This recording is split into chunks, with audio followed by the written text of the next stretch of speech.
Hey guys, what's going on? Welcome back to Warship Gunner 2 on Werner's Path. Last time we did mission 380, I think?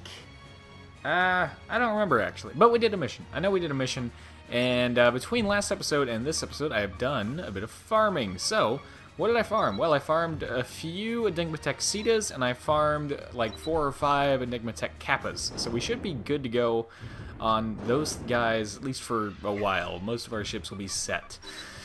Now, we are going to be using this ship for this next mission here, because it is definitely our strongest ship. So, let's see here. This is giving us an extra 3,000 endurance, which honestly is pretty darn good. So, you know what? I think we are basically good to go. What else is this giving us? Ooh, plus 20% steering. See, that's not something I want to lose. Auto countermeasures. That consists of the high angles, the machine guns, and the rams. Yeah, we're going to want that. Probably going to want that as well. Gosh, I really would like to sacrifice something to have Enigmatech Kappa. Let's see. It's taking down our steering by 1, but that is buffing our steering by 1. And our health, which is very nice. Shoot, well, I guess we will leave it like that. Yep, we're gonna leave it like that. If I had one more system slot, I would stick in Enigmatech Kappa, but oh well. Alright, 411. This is a doozy of a mission, and somewhere in this next string of missions there is a mission pause scenario. I don't know if it's this one into the next one, or if it's the next one into the one after that. But I'm pretty sure there's a mission pause somewhere in the middle of this. Just don't remember where exactly. Okay. All hands alert. Full speed ahead. So this mission is very, very interesting.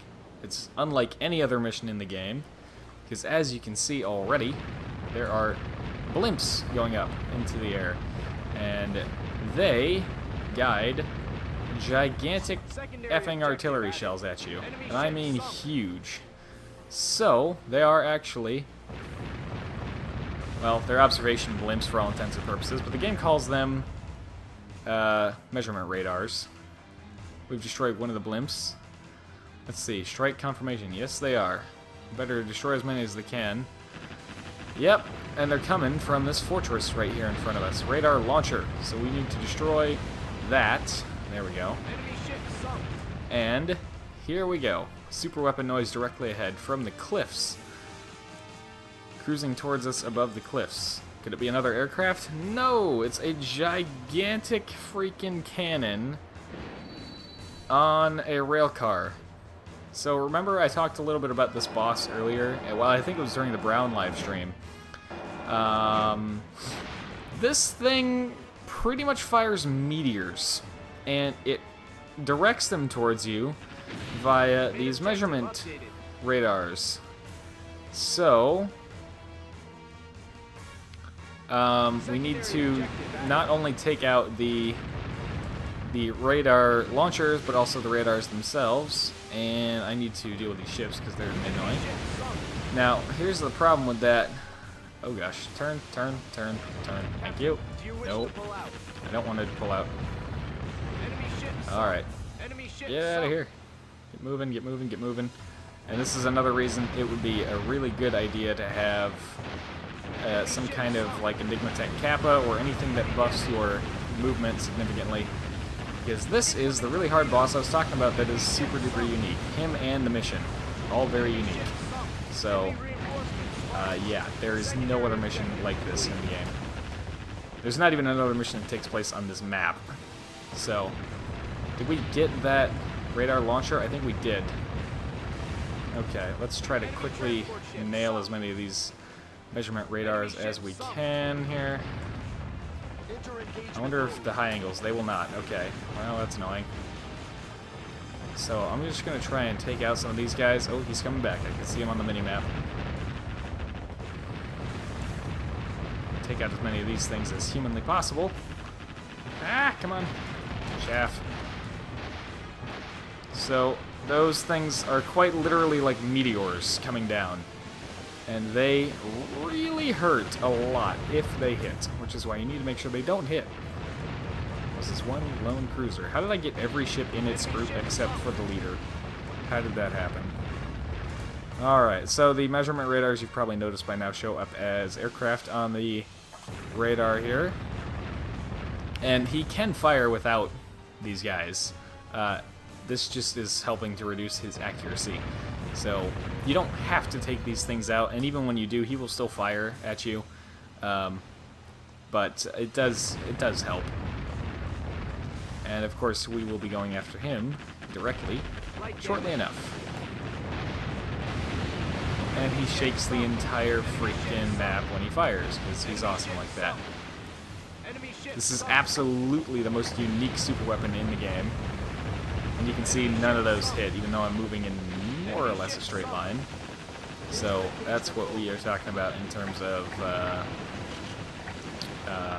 taking out those measurement radars. That's why that's useful. Turn. We're also, of course, going to try and deal with some of these shore installations that are here as well. So I kept making a point that, like, the fact of them saying, like, oh, range matters. Yeah, range matters. Staying far away from those fortresses, those fortresses that I focused on, like right near the beginning there, they can really do a number to you if you're not, paying attention. But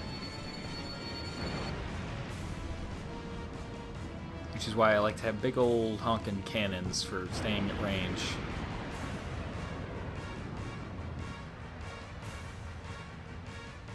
Absolutely, completely, and totally unique super weapon that I absolutely love because it's really cool. You can see how far off those shots were without having any kind of guidance. So, yeah. Alright, well, that guy's out of the way. He's also, you may have noticed I kind of had to be on the ball there to get everything quickly, namely the radars and the fortresses. This is one of the missions on Werner's path. That is why I say you should avoid ending up on Werner's path on EL1, and especially if it's your first time playing the game, at all costs. If you can possibly help it, don't let yourself be put on Werner's path, because this is just one of the missions that is a massive pain on his path specifically.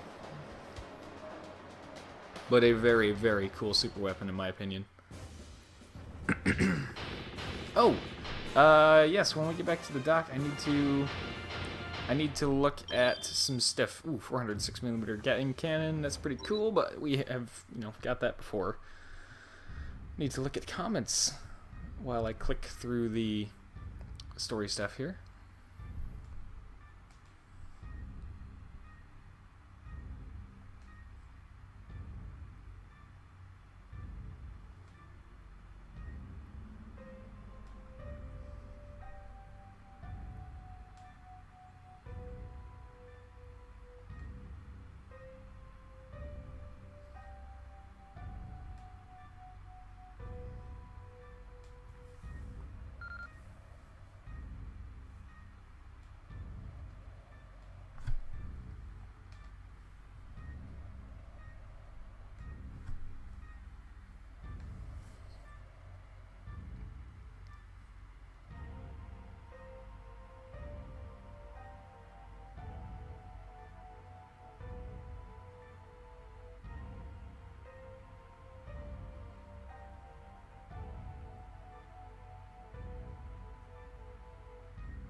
Very interesting. I'm not gonna lie, I wasn't watching every line of dialogue there because I was checking comments. Which reminds me that we need to save in this slot first of all, and then we need to check research. Someone asked if we had researched high explosive mines yet, so I need to go check on that because I don't remember honestly. So let's see here, and I'm also gonna look at. Let's see, I'm gonna look at what else was in here. Oh, story stuff.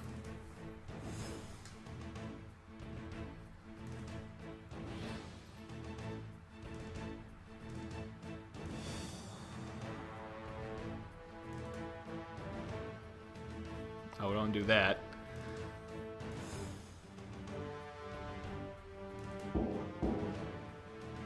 Oh boy.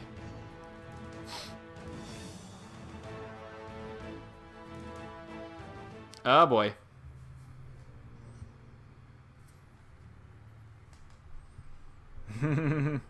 We all suspected this, let's be honest.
Oh snap. Didn't see that one coming.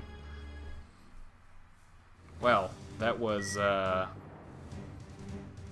don't remember that in the story, like, at all. Man, that's crazy. And then we're just, like, nothing happened. No. Nothing happened. It's fine. Everything is totally fine.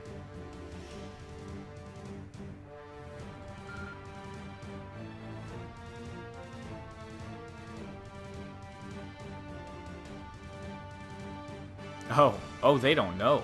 Wow. No one heard the gunshot? Jesus.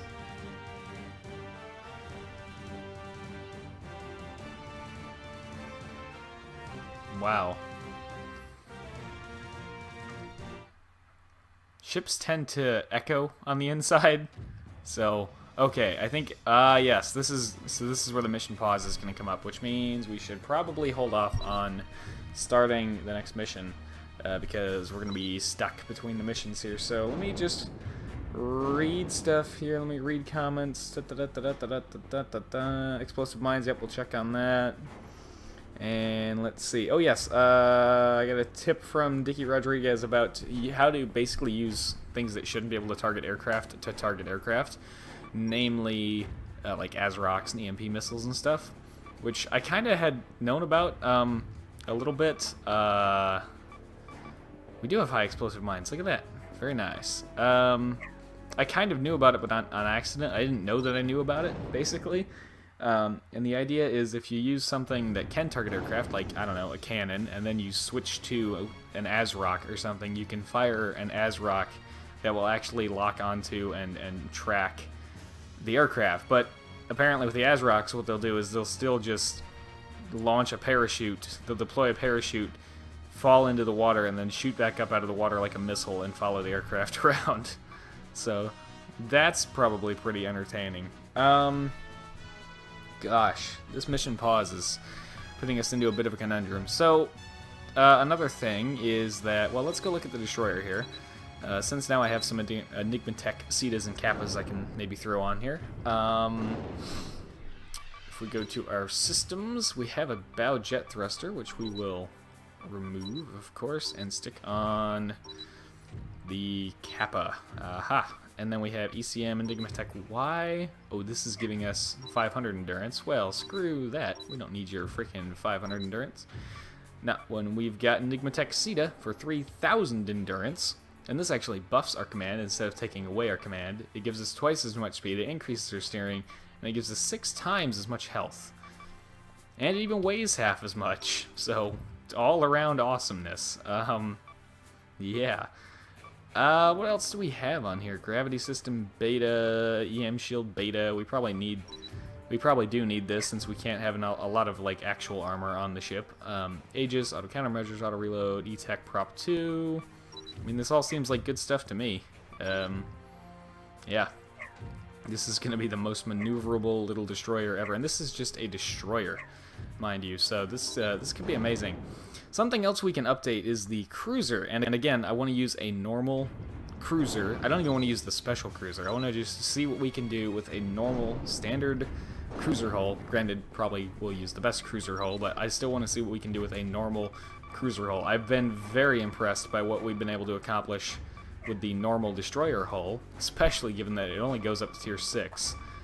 I mean, given that this is the best destroyer hull, I'm pretty amazed that we've been able to do what we have with that. So I would like to try at some point, maybe not this episode because I think we'll be a little close on time, but I would love to try and update the cruiser to have a tier 10 hull and the best bridges that we can get on it, and just see what we can do with the cruiser, you know? Speaking of the cruiser bridges, it looks like we've already gone down here, which is pretty sweet. Oh yeah, that one. Yeah, we do have the crazy bridges here. 35, 11, 6, 40, 12, 6. Very nice. That one has purge. This one also has purge. That one also has purge. That's pretty cool. Look at that. Neato. Is this one? No, it's not. Okay. And neither is that one. Alright, well, anyways. Aft bridges were probably done in here too, huh? Yep, looks like it. What does this one look like again? Ooh, yeah, it's absolutely huge. That's right. Ooh. We may end up running into a similar situation that, like what happened on the... What were we doing where I wanted an aft bridge, but we couldn't get it to fit? Oh yeah, the initial design of the destroyer. I wanted an aft bridge, but just could not make it fit at all, so... May end up running into that problem again. Let's go into torpedoes here, because I would love to find the supersonic torpedoes. I don't know where they are. I would guess. So if we go over here, there's this branch down here. Well, I don't know. Those are underwater torpedoes for the most part. I don't know. Where would the supersonic torpedoes come up? Oh, down here probably. Yeah, I bet they'll come up down here. I don't know when they will open up. I guess in the meantime, we'll just go ahead and research all of these extra barrels here. Oops, like this, and like this, and like that, and there. Okay, I think... Oh, there's one over here. There we go. I think we're good. Yeah, we're good. So they're all researching. There's a high-tech... Oh, that's the freaking railgun that I'm not going to bother with. How much is it? 225. Fine. I'll do it just because it might unlock something else somewhere else that I might want. This 405,000. We can afford that. The Sea Orc wave gun. What in the world? Okay, so magnetic pulse gun, impulse 1, impulse 2, impulse 3. Okay, I see how that's going. Aircraft we are done with apparently, or at least done with what we can see now. Hull structures, high-tech. High-tech is done. Launchers are done. Arty is done. I mean, we've got, like, everything at this point. The only thing left is to research all of the hulls, which, I mean, could. Ooh, what's this? Oh, the small destroyer. Hey, I have an idea. Let's see if we do that. Oh, hey, we can get the special cruiser. Why is it MK? I don't know. Wait, 8,000 and 2,700 versus this guy. Oh, okay, so the special cruiser isn't even that much better in terms of, you know, net working weight, like what you can actually do with it. 1,200 endurance and 3 aircraft compared to... okay, so this has 1 less aircraft, but it has 300 more endurance. It has, let's see, it has a net increase of 700 tons to work with, which isn't bad, but, you know, how much is that going to cost us? 315? Let's do it. Twin-hull cruiser, okay. How much is that going to cost us? 400,000? Oh, the shark sub, hey, there's that. Cool. Alright, well, hey, we got some special hulls started. We got, oh yeah, Carrier 6, U.S. Carrier 6. Oh, we gotta find it. I mean, here's the thing. Considering that's not, like, the super carrier or anything, that is a really, really good carrier. That is, well, it's obviously it's the best normal carrier hull. Oh, and before long, hey, we'll be able to start that at the end of next episode. Because 43 is 431, which will be obviously right after 421. So, yeah, we'll be able to start that next episode, and then we can get access to both of these max level battleships, which is really freaking cool. So, with all of that looked at and checked, that we shall leave it there for this episode. So thank you very much for watching. I hope you have enjoyed, and as always, hope to see you all in the next one.